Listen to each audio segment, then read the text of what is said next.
What if you never existed? You were erased, cancelled. It's terrifying, isn't it? And that's strange because at the end of the day, it's probably one of the most human concepts in the world. One day, you, myself, everyone we know, won't exist. But to be completely erased, now that's utterly terrifying. It really strikes fear into the most primal part of us. And in fact, it's so terrifying that it has become a weapon. But a weapon that's been used through history. A weapon that was able to strike fear into the heart of even the most powerful man in antiquity, the very Emperor of Rome himself.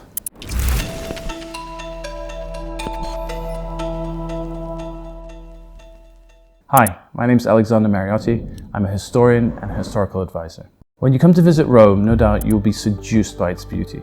Its wonderful monuments, its architecture, things like the Pantheon, the majestic Colosseum. But what are these things? Monuments? Works of art? Examples of human excellence? Look a little closer. What are they if not cries to be remembered, to have existed? You know, for all their station, their wealth and power, the emperors were like us. They were human. And there's nothing more human than the desire to be remembered. In fact, what is more human than the desire to be immortal? We chase it. Rome gifted the emperors immortality. Look at us.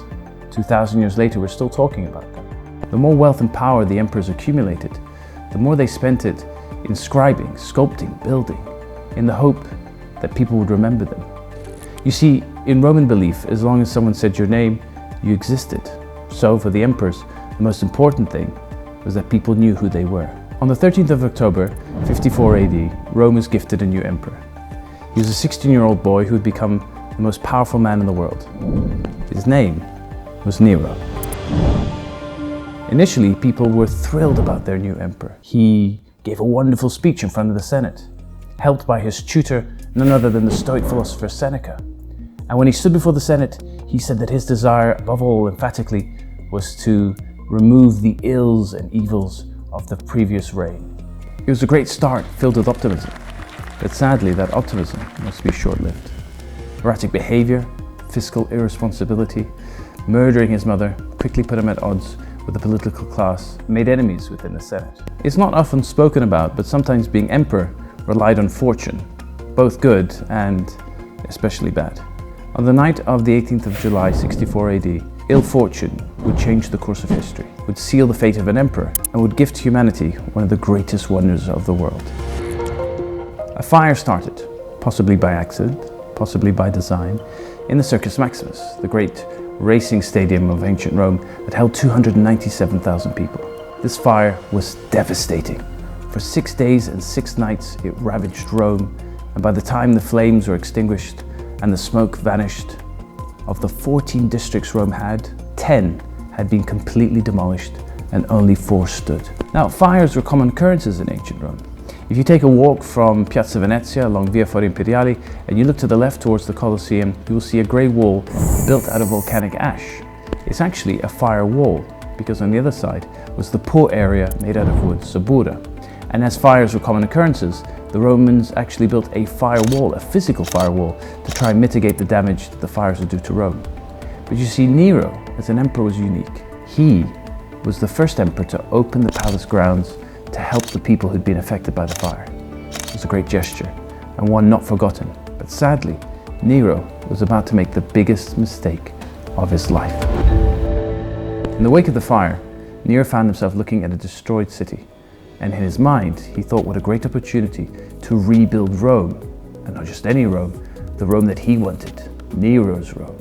So he went about building lavish palaces like the Domus Aurea.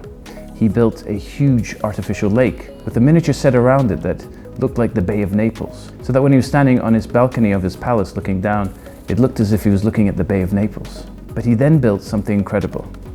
A colossal statue of the sun god, the Colossus Solis, with his face, of course, on it. Now, why was this a mistake? Because the Senate used these actions against him. They said, see what he's doing? He burnt out Rome. They started what we would call probably fake news, a rumor that Nero himself had started the fire so that he could rebuild Rome and satisfy his narcissism and his ego. And people bought into it. 4 years after the fire, Nero plunged a dagger deep into his throat and thus ended his reign.